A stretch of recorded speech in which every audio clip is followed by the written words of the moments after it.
So you're ready to quit your job and work for you, aren't we all? Today I'm gonna give you 4 aspects to think about to put yourself in a better position when it's time to quit that job and transition into working for you. Here we go.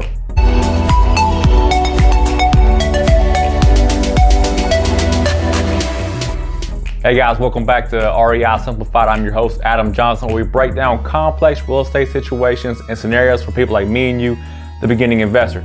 Today we're talking about quitting our job and working for ourselves. I'm going to give you a few of the things that we took into consideration and prepared ourselves so that we could quit our job. For me, it was the military. My wife quit her job as a medical assistant so that we could work for us, and we have not looked back, and we love what we do now. So when we talk about quitting our job, the most important thing is having a source of income. If you look like me, you don't get paid for your looks. So I have to have money coming in. We use real estate.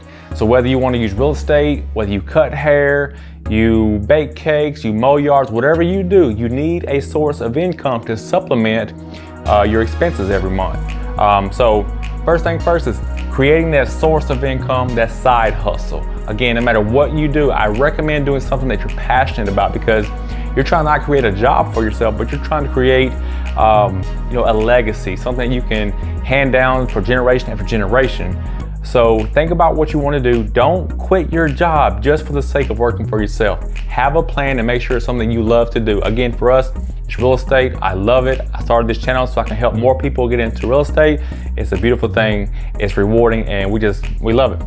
So first thing first is have that side hustle. Now keep in mind, this does not happen overnight. You don't start tomorrow washing cars, mowing yards, and expect to quit your job in 1 month. That's just not how this works, unfortunately. For us, it took us 3.5 years to get to a position where we can quit our jobs and work for ourselves. That's not typical. Some people make it faster. Some people make it take a little bit longer. So don't get wrapped around the time frame. It will take as long as it takes. Simple as that. So you got this side hustle going. The next thing, and the most important thing in my opinion, is knowing your expenses, knowing how much money you pay for X, how much money is coming in from your job. So you have to have an expense tracker. Now, I've done that for you. If you look in the description below this video, I've created a free download of an Excel spreadsheet expense tracker where all the formulas are already auto-calculated for you, so you can have a literal down to the penny of what comes in and what goes out of your household. Super important, because you may not take into account that Hulu subscription, that Netflix subscription, the new insurance policy, the vet bills, all that kind of stuff. So use the expense tracker, write down everything. Why not? It's good. It's better to be over prepared than unprepared. So use that expense tracker. Again, free download below. Get it for you.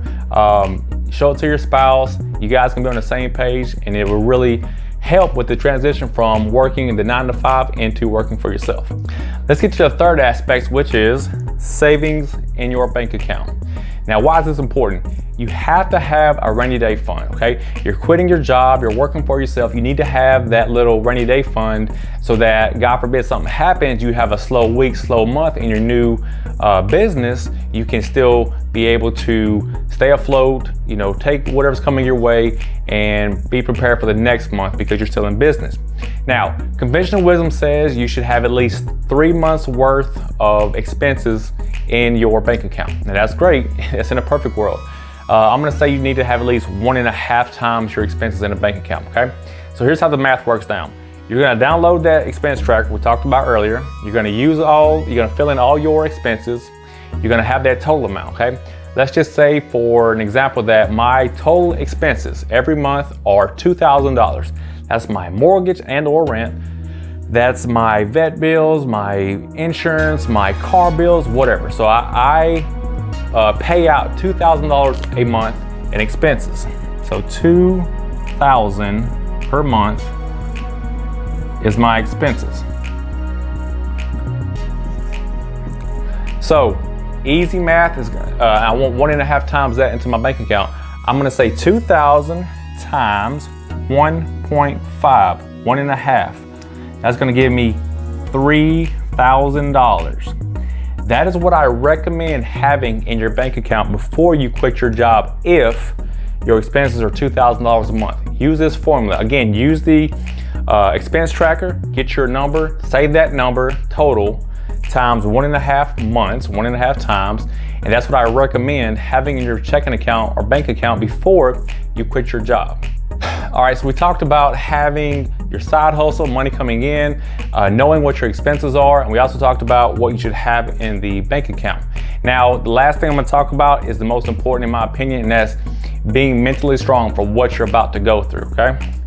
And I'm gonna give you a few examples of what you're going to deal with on an everyday basis for the first few weeks, months, and years. So when you decide to quit your job, you're walking away from the security of someone else taking the risk and just paying you for your time and your labor, okay? When you are the business, everything is on your shoulders. So if you're not good with stress, you better get good with stress. You're gonna be dealing with personalities, gonna be dealing with people, human error. It is what it is. It's part of being a small business owner. So on top of dealing with the stress and dealing with the personalities, you're also gonna deal with the public. If you provide a service or a product, you're gonna have people giving you feedback. It's not always going to be positive. No one does everything 100% perfect every single time. So be prepared for, you know, your baby, your business, your product to give negative feedback sometimes. You know, we've had almost 2,000 Airbnb guests, and we have a 4.85 5-star review rating. So that means for every 5 people, a few don't like it. Take that back. For every 10 people, 1 or 2 may have an issue. Whatever you deal with it. You cannot expect for the public to please, you can't expect to please everybody all day, every day. It's just not possible. So being mentally strong, walking away from that security of having a business owner take the risk for you and just simply pay you for your time and your labor, that's gonna be gone. Dealing with the public, with their positive, negative feedback, don't take it personal, just deal with it. But also, lastly, I'm gonna talk about the last aspect of the mental strength, and that is dealing with your friends and family, because a lot of times they're not gonna understand why you're quitting the security of a job. If you come from people who've worked their whole lives, that's all they know is working, working, working, it's foreign to them for you to give up that lifestyle and take the risk when there's so many reasons not to do that. I can give you a million reasons why you should not be a business owner. It is what it is. Or I can give you a million reasons why we love doing what we do and we'll never look back to that lifestyle. I love not working for anybody. So keep in mind, you're gonna deal with the public, you're gonna deal with issues, you're gonna deal with your friends and family. And last thing I'm gonna say about friends and family is, unfortunately, your friends and family are gonna be the ones that a lot of times want a discount, want the hookup. And that's just not the way it should be.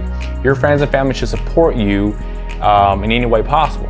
So you're gonna find out that strangers are going to support your business, your ideas, your values, and your vision more than your friends and family.